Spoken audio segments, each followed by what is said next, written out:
What is that? Welcome back, Nerd Squad. It's me, Amanda. What hero do you no longer recognize? And what about them has changed? Number 10, Iron Man. I mean, Iron Man has come such a long way since that first classic appearance. He was basically just a guy in a big metal silver suit after all. Now he's a guy in, well, a big metal silver suit that isn't quite so bulky and actually has a few coats of paint on it. This is because when we first met Tony Stark as Iron Man, he was wearing his very first suit, in issue number 39 of Tales of Suspense. Here, we'd get his origin story, which would explain how Tony Stark was captured and made the suit under the guise of building weapons of war for his captors, when really he was building the suit to help keep him alive and also help him in his escape. This suit, of course, was built for a specific purpose, that of survival. But over the years, Tony would modify his design and improve upon it, even building various suits for specific events as might be needed depending on the circumstances. His most iconic look, though, often still involves him wearing his slightly more modern, though still classic colors of red and yellow. He went from silver to gold to red and yellow, I believe, although now he has more modern coloring in terms of the red and yellow colors. His armor appears a lot more metallic red and gold, which I love. Although I'm sure in the classic comics it was also supposed to be metallic red and gold, but we just have more advanced, I feel like,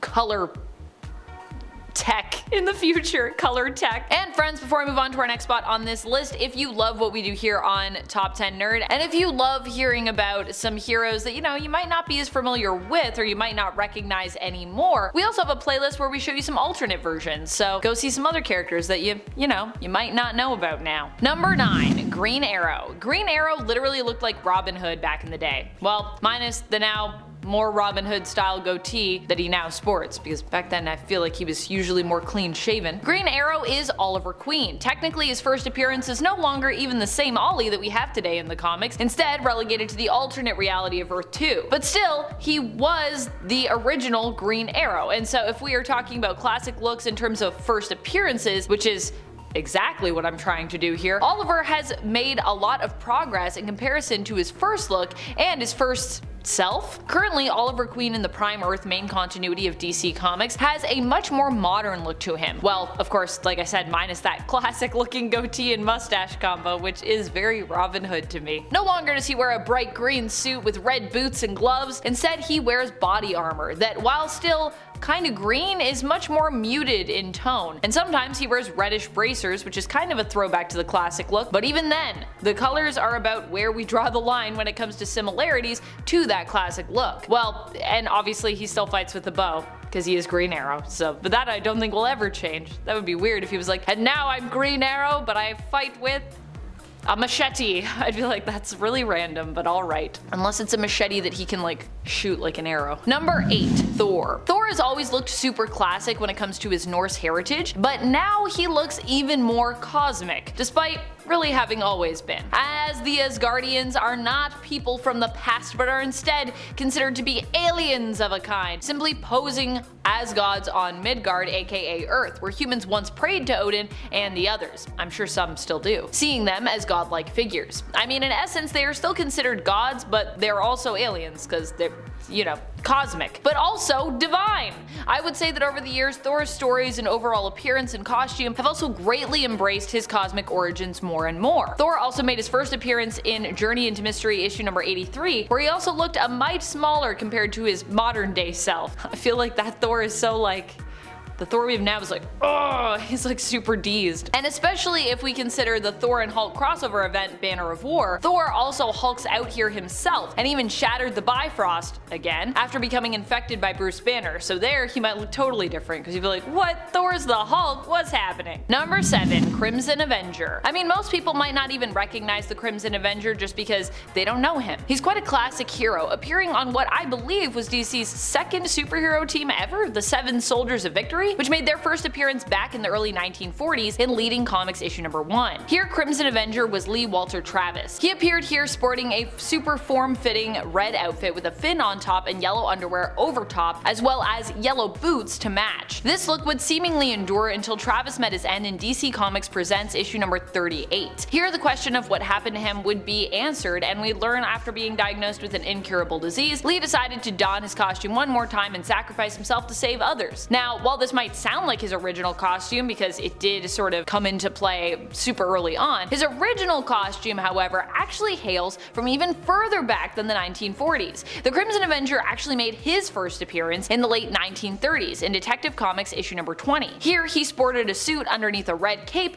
with a matching red wide-brimmed hat and wielding dual pistols. He died back in the 80s looking very different in comparison to his first appearance, and I guess now you really wouldn't recognize him at all because I don't think we've seen a new Crimson Avenger since, with him remaining dead in regards to comic continuity. Tell me if I'm wrong on that one, but I can't think of a Prime Earth appearance that I've seen. Crimson Avenger? Is he in the Prime Earth? You tell me. Number 6. Robin. Jason Todd was once known as Robin. At the time, he was a hero, and while quite stubborn and brash, he did his best to live up to the mantle working alongside Batman. Eventually, however, Jason would end up leaving Wayne Manor and go on a search for his birth mother. During this time, Batman would once again find him just as Jason would find his birth mother. But unfortunately, the Joker would also find Batman and Jason, secretly blackmailing Jason's mother, and in the end, Jason and his mom would end up as the Joker's victims. Jason would seemingly not survive this incident despite Batman's rush to come to his aid. However, many years later, we learn with the re-emergence of Red Hood that Jason actually hadn't died here, but had managed to survive and return to life and later Gotham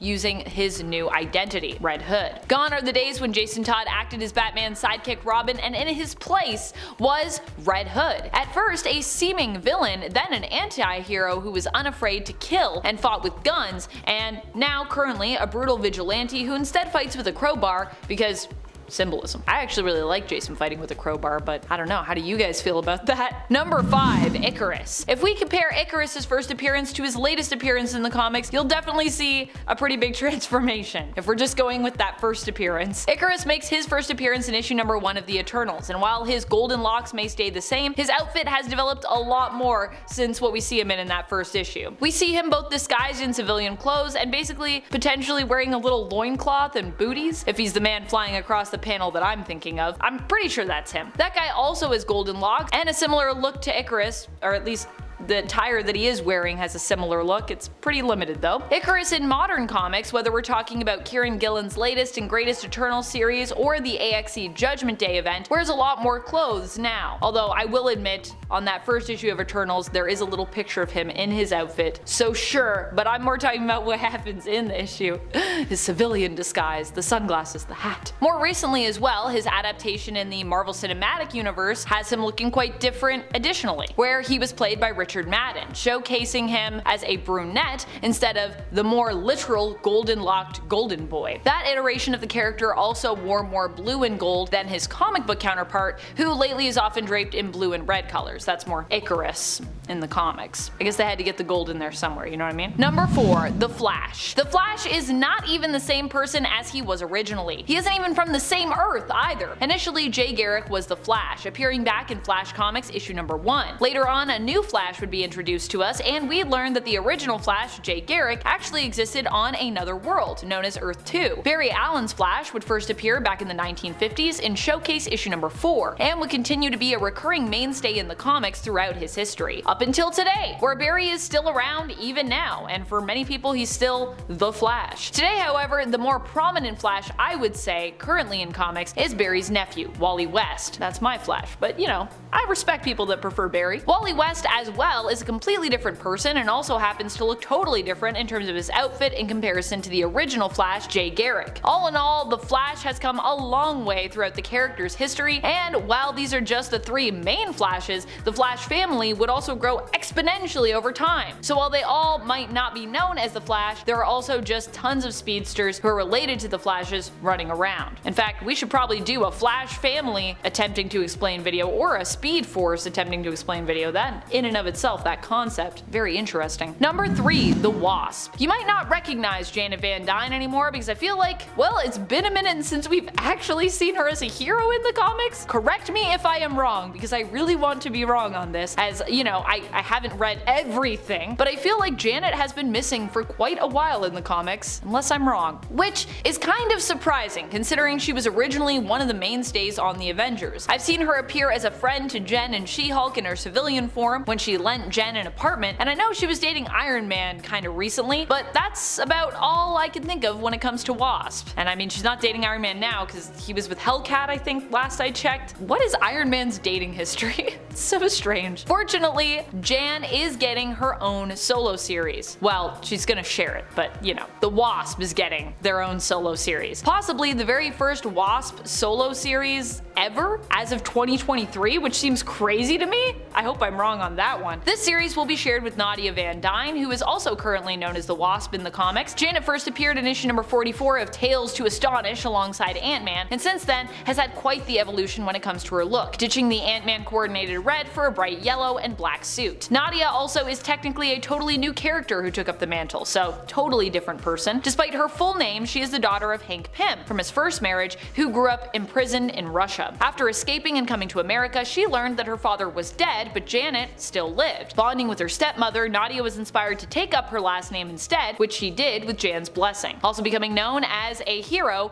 the Unstoppable Wasp, which also obviously Janet was like, yeah, you can be the Wasp, I'm cool with it. Number 2, Green Lantern. Green Lantern, like the Flash, isn't even really the same person anymore if we are comparing modern day to classic. In fact, unlike the Flash in the main continuity event, Green Lantern has more than one modern counterpart. Who was the original Green Lantern? Well, that would be Alan Scott. Alan Scott made his first appearance in All-American Comics issue number 16, where he looked very different from our modern day Green Lanterns, and at the same time even kind of was a completely different Green Lantern in terms of, you know, where his powers came from and kind of how they worked, at least until later on when his power's origin was somewhat retconned. The modern day Green Lantern I'm sure most would think of is Hal Jordan, but there has also been Guy Gardner, John Stewart, Kyle Rayner, Jessica Cruz, and more recently Joe Moline, one of my favorite Green Lanterns, and that's just some of the mainstays of the Green Lanterns who hail from Earth. There are a lot more as well. We've really expanded on Green Lanterns. So now when you say Green Lantern, I feel like instead of people being like, oh yeah, Alan Scott, or oh yeah, Hal Jordan even, people are like, which one are we talking about? Number 1, Miss Marvel. Miss Marvel was originally introduced to us in the comics as Carol Danvers in the late 60s. Carol herself worked with the US military as a member of the Air Force before becoming a security officer for NASA. It was there that she would meet her super heroic mentor and at one point her love interest, Mar-Vell. Eventually, Carol would get powers of her own in the 70s, debut as a superhero herself known as Miss Marvel. Based on that first appearance of the heroic character, we've come a long way in terms of her appearance and even who she is as a person. Carol isn't even Miss Marvel anymore, having gone on to take up the much passed around mantle of Captain Marvel in honor of the late Mar-Vell himself. Although as I said, it wouldn't just be Carol and Mar-Vell that would use the name Captain Marvel. With Miss Marvel available though, Carol ended up giving her blessing for Kamala Khan, Carol's #1 fan, to use the mantle as she started on her own heroic journey. In the comics, Kamala is known as an Inhuman with the power to basically modify her form and shapeshift to an extent. That's all the time we have for this video. I'll see you next time, but until then, you stay nerdy, YouTube. Bye!